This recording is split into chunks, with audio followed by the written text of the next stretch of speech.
Another question coming in, if I'm in the middle of starting a divorce action and I still have kids living at home, what is the best thing to do with them during this time?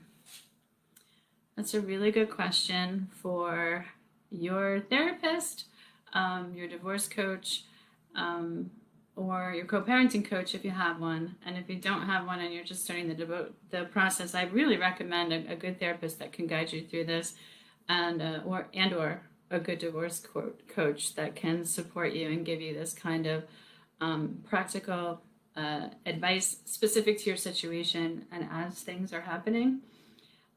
Kids can have a lot of different feelings during this time, and handling kids of different ages and age ranges can mean that you are getting kind of different reactions and having to respond to kids at a different emotional level, and dealing with a different kind of reaction. So young kids may have a real fear of separation and kind of attachment issues arising.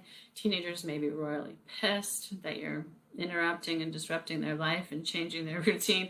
So you get the whole gamut of stuff. And so I guess I would just say you want to do what you can to minimize the conflict that they're directly exposed to. Going through mediation and keeping things out of court so you're not warring with the other parent really helps to simmer down and keep that stress level and conflict level low.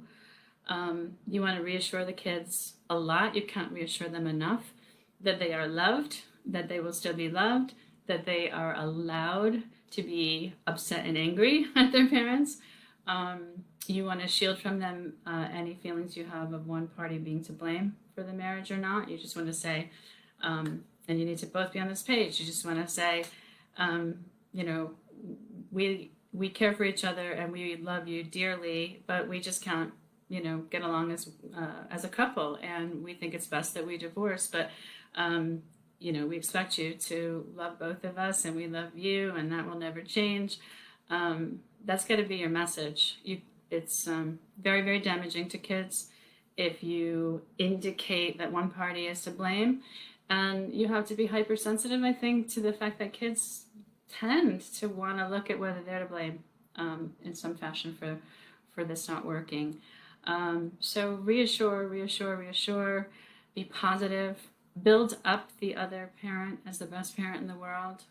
That you gotta act like that's your job, and they should be doing the same. But tearing down a child's parent is tearing down a piece of the child. So if you can't manage that while you're still under the same roof, then you may need to think about whether you stay under the same roof as you're going through this process. All right.